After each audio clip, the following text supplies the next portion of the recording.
Olá, conselho do perito. Qual é o tamanho do laudo judicial? Que tamanho ele tem que ter? E aí? Cara, essa pergunta veio de um aluno do CZP.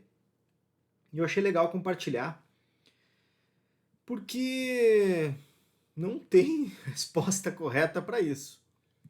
Ah, fiz um laudo e deu 30 páginas. Nossa, fiz um laudo, deu 10 páginas. Qual é o tamanho do laudo? Cara, isso depende muito.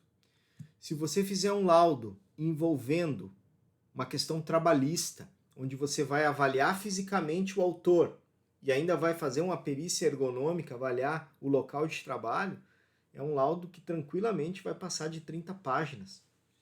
Daqui a um pouco você vai fazer um laudo previdenciário, ou um parecer previdenciário, se for como assistente, 8 páginas, por aí. E vai depender de muitas outras coisas, mas não é o número de páginas que dá autoridade para o seu documento.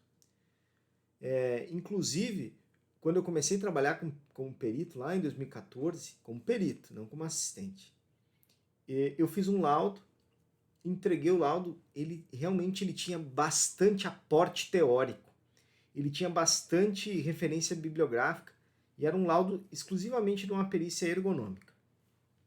E o laudo tinha mais de 30 páginas, eu nem me lembro o tamanho, mas era grande. Entreguei, o juiz mandou me chamar. E até um juiz que nem não tá mais lá na vara que eu tô atuando. Ele era um juiz substituto, mas depois ele saiu de lá, inclusive. Mas enfim, ele me chamou.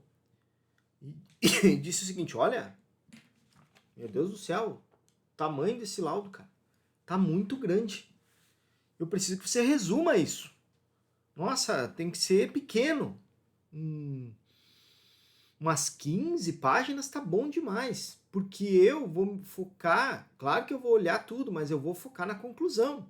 Então a conclusão me interessa. Aí eu disse, tá bom, doutor. Porque se tu me mandares outro laudo desse tamanho, não dá para mim. Assim, entre aspas, ele não falou, né? Mas entre aspas ele quis, eu não vou mais te nomear. Aí eu aprendi. Então o que eu fiz? Eu comecei a resumir, deixar os laudos mais compactos e entregar pequeno laudo mais compacto. O que eu posso dizer e resumir é que se você for colocar coisas no laudo para encher a linguiça, que nem a gente diz aqui no Rio Grande do Sul, né, encher linguiça, não faça isso. Você perde autoridade. Quem lê vai achar que você está querendo enrolar. Então você coloca coisas que realmente fazem sentido e que vão sustentar a tese que você está defendendo como assistente ou o laudo, né, ou o seu ponto de vista como perito. Eu não estou querendo dizer que você não deve escrever, que você não deve argumentar, que você não deve colocar as coisas, mas que você possa compactar isso. Hoje, como perito, nos laudos ergonômicos, eu criei um item dentro do meu laudo que chama métodos e conceitos, onde eu coloco um breve resumo sobre alguns conceitos que eu vou usar no laudo ergonômico. Então, como no meu ponto de vista, para existir adoecimento, doença ocupacional, o indivíduo deve ser exposto a 5 fatores de risco principais de maneira combinada, que são postura inadequada, imposição de força, movimentos repetitivos, compressão mecânica de tecidos e vibração. Eu coloquei no meu laudo um método, conceitos desses 5 fatores. Porque quando eu for falar na minha análise técnica sobre que eu encontrei postura inadequada, que eu encontrei imposição de força, que eu encontrei, eu não preciso explicar o que é, já está dentro do documento. E também eu boto uma breve explicação do que seria cinemetria ou biofotogrametria, porque eu uso isso nos documentos que eu trabalho, que eu atuo.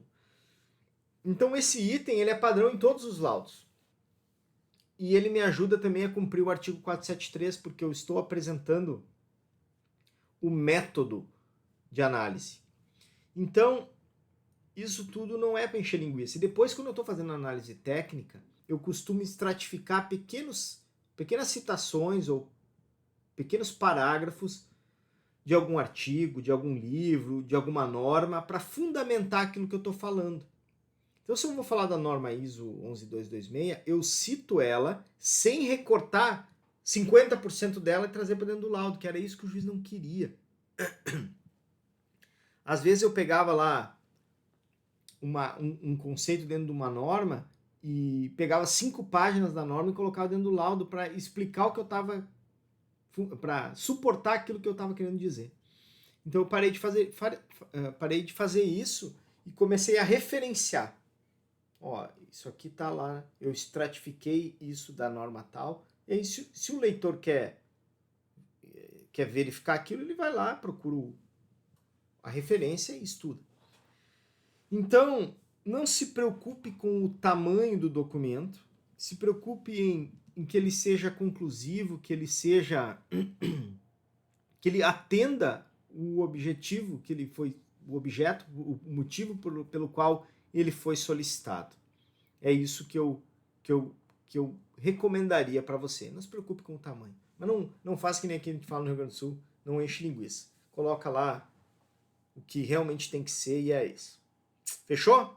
Tá no YouTube, me dá um joinha. Tá no Instagram, me dá um coraçãozinho, comenta, compartilha e salva. Se tiver no podcast, muito obrigado por ouvir o podcast. Eu adoro saber se vocês estão gostando ou não, então printa essa tela e me marca. Se você está ouvindo esse Conselho do Perito, já passou de 100 episódios. Se você acha que você pode ser fisioterapeuta forense, se você quer ser fisioterapeuta forense, eu posso te ajudar. Me procurem nas redes sociais que eu vou te direcionar para o melhor caminho para chegar até onde eu cheguei e onde os meus alunos estão chegando. Fechou? Valeu? Fui!